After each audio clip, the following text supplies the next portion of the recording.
बिस्मिल्लाहिर्रहमानिर्रहीम। आज नहव कोर्स की ये चौथी वीडियो है और इस वीडियो के अंदर हम आपको वाहिद तस्निया और जमा के बारे में बताएंगे।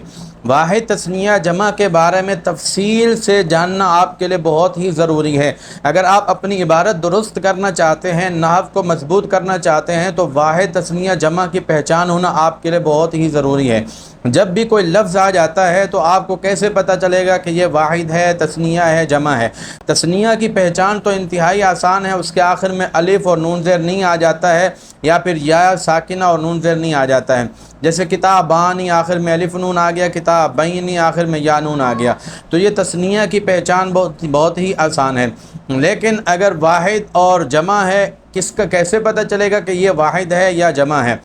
जमा की निशानी भी ना हो और जमा के वज़न पर भी ना हो, इसका मतलब है कि ये वाहिद है। ये बात आपको मैं फिर दोबारा बता देता हूँ कि अगर वो जमा की निशानी भी उसके अंदर ना हो और जमा के वज़न पर भी ना हो तो वो वाहिद होता है।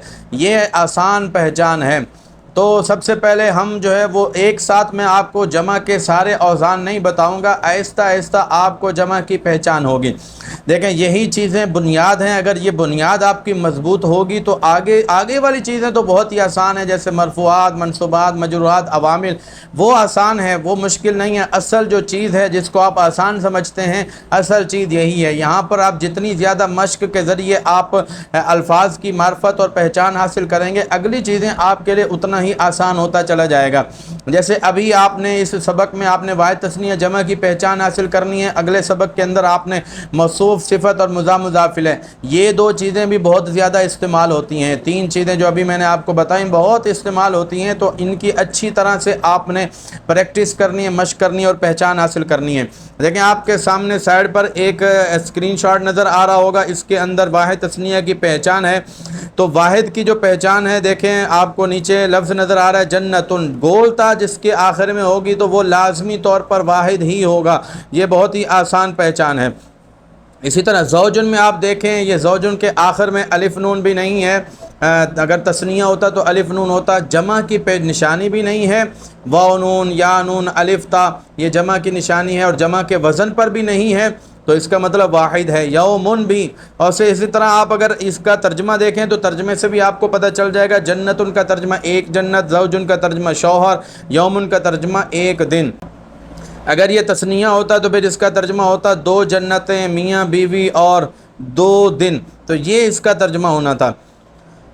इसी तरह अगर और इसके आखिर में अलिफ नून भी होता, ये या नून होता। जैसे आप जन्नतानी में देख लें, आखिर में अलिफ नून है, जन्नतैनी में या नून है, ज़ौजानी में अलिफ नून है, ज़ौजैनी में या नून है, यौमानी में अलिफ नून है, यौमैनी में या नून है। तो जो तस्निया का जो तर्जमा होता है उसमें भी आपने दो का लफ्ज़ बढ़ाना होता है, तो ये भी जहन में रखें। बाकी नीचे मैंने मिसालें दी हैं, तो वो मिसालों में भी आपने निशान लगाने हैं, पहचानना है कि भाई ये वाहिद है और ये तस्निया है। बहुत ही आसान मिसालें हैं, कोई मुश्किल नहीं है। अब आगे हम चलते हैं कि वाहिद और जमा का, तस्निया का तो पता चल जाता है, आसान है।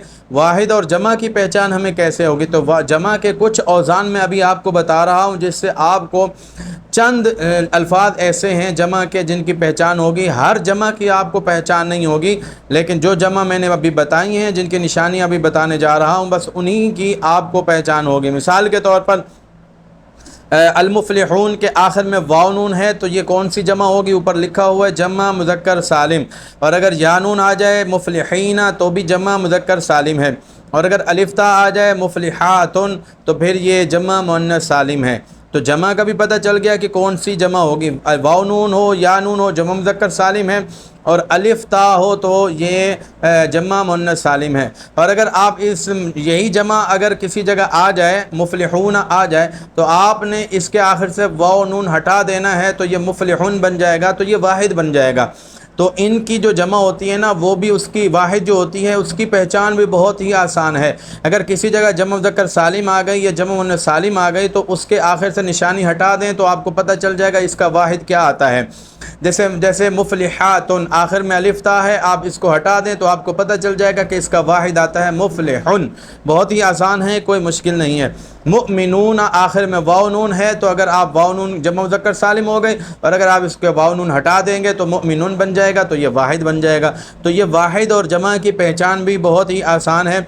नीचे मैंने ये सारी मिसालें लिख दी हैं, इन मिसालों से आपको पता के अंदर आपको जो है वो जमा मुज़क्कर सालिम भी मिलेगी, जमा मुन्नस सालिम भी मिलेगी और वाहिद भी मिलेगा। तो आपने इस पर भी निशान लगाना है और बताना है कौन सा लफ्ज़ वाहिद है, कौन सा लफ्ज़ जमा है। अब हम इबारत की तरफ आते हैं और इबारत में हम पहचानने की कोशिश करते हैं कि कौन सा लफ्ज़ वाहिद है, कौन सा तस्निया है, कौन सा जमा है। कुछ अल्फाज ऐसे होते हैं जिनका तर्जमा आपको आता ही है, जैसे अल हज, जो इसका माना होता है हज, एक ही हज होता है, तो इसका मतलब ये हुआ कि ये वाहिद है। इसी तरह वाजिबुन है, तो वाजिबुन का माना वाजिब है, कई वाजिब इसका तर्जमा नहीं होता, तर्जमे से भी पता चल जाता है कि ये वाहिद है। लेकिन अलबालिगीना देखें आखिर में यानून आ रहा है, तो इसका मतलब है ये जमा मुज़क्कर सालिम है। अगर आपने इसका वाहिद ढूंढना है तो ये भी आपने ढूंढना है और बताना है, तो इसका यानून हटा देंगे तो आपको पता चल जाएगा कि इसकी वाहिद जो आती है वो है बालिगुन। तो ये आप ख़ुद करेंगे। सौबैनी आ रहा है, सौबैनी को अगर आप देखेंगे आखिर में या नून है, तो इससे पता चल रहा है, और नून के नीचे ज़ेर भी होनी चाहिए, तो इससे पता चल रहा है ये तस्निया है। जदीदैनी भी ऐसे ही तस्निया ही है, गसीलैनी भी ऐसे ही तस्निया ही है। इज़ारन जो है ये अगर आपको तर्जमा आता हो, इसका माना चादर होता है, चादरें नहीं होता, तो ये भी वाहिद ही है। रिदाअन का माना, इज़ारन माना होता है तहबंद और रिदाअन का माना होता है चादर।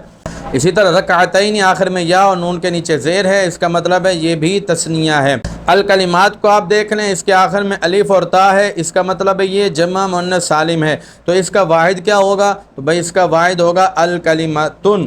तो ये भी अब पता चल जाएगा, आप अलिफ और ता को हटा दें तो पता चल जाएगा अल कलिमु नहीं है, अल कलिमतुन, इसमें ता भी लगानी है। इसी तरह आप अगर देखें सलात को देख लें, सलात में आखिर में ता है, ये गोल ता ही है, इससे पता चला ये भी वाहिद ही है। इसी तरह अगर आप देखें इमामतन, इसमें भी आखिर में गोलता है, वाहिद है। कलन सुवतन में भी आखिर में गोलता है, तो ये भी वाहिद है। खुफ़ैन के आखिर में यानून है, तस्निया है। नालैन के आखिर में यानून है, तस्निया है। अकाबैन के आखिर में यानून है और ये भी ये तस्निया है। तो रअस का माना सर होता है, कई सर नहीं होते, तो इसका मतलब है ये भी वाहिद ही है। तो इस तरह आपने वाहिद और तस्निया और जमा को पहचानना है, इसमें मज़ीद जमा नहीं है, वगरना मैं आपको बताता। अब आपको तरीका बता दिया, आप ख़ुद ही ढूंढ सकते हैं। अलिफ नून देख लीजिएगा तो तस्निया होगा, या नून तस्निया है, अल वाव नून है, जमा मुज़क्कर सालिम, या नून जमा मुज़क्कर सालिम। अब आपने किसी भी किताब से या जो मैंने इबारत दी है वहाँ से या इसके अलावा कोई किताब इबारत आपको आसान लगती है, तो उसी इबारत से आपने वाहिद, तस्निया और जमा पहचान कर जमा का बताना भी है, जमा मुज़क्कर सालिम, जमा मुन्नस सालिम, जमा और ये वाहिद, तो ये आपने पहचान कर बताने हैं, उस पर निशान लगाना है। आपने उसके साथ लिखना नहीं है, लिखने पर काफ़ी वक्त लग जाता है, तो आपने अपने वक्त को बचाना है, सिर्फ निशान लगा देंगे और ऊपर लिखा हुआ होगा जमा मुज़क्कर सालिम, बस मुझे पता चल जाएगा ये सारी जमा मुज़क्कर सालिम है, ये सारी जमा मुन्नस सालिम है। तो इस तरह आपने मश्क हल करनी है और वाहिद, तस्निया, जमा की पहचान हासिल करनी है। इस पर मज़ीद सबक भी होगा, जमा के और भी औज़ान हैं, तो एक साथ आप जमा के सारे औज़ान पहचान नहीं सकते, ना याद कर सकते हैं। वैसे याद कर लें, रट्टा भी लगा लें, तो लाजमी नहीं है कि वो आपके जहन में महफूज रहें। जब आप मशक़ें करेंगे तो मशक़ों के ज़रिए वो औज़ान आपके जहन में महफूज रहेंगे। इसलिए मैं यकदम सारे औज़ान नहीं दे रहा, आहिस्ता आहिस्ता आपको औज़ान दूँगा। तो ये आपकी बुनियाद है, इसको अच्छी तरह आपने मजबूत करना है। अल्लाह ताला हम सबको दीन की सरबुलंदी के लिए इल्म नाफ़े हासिल करने की तौफ़ीक़ अता फरमाए।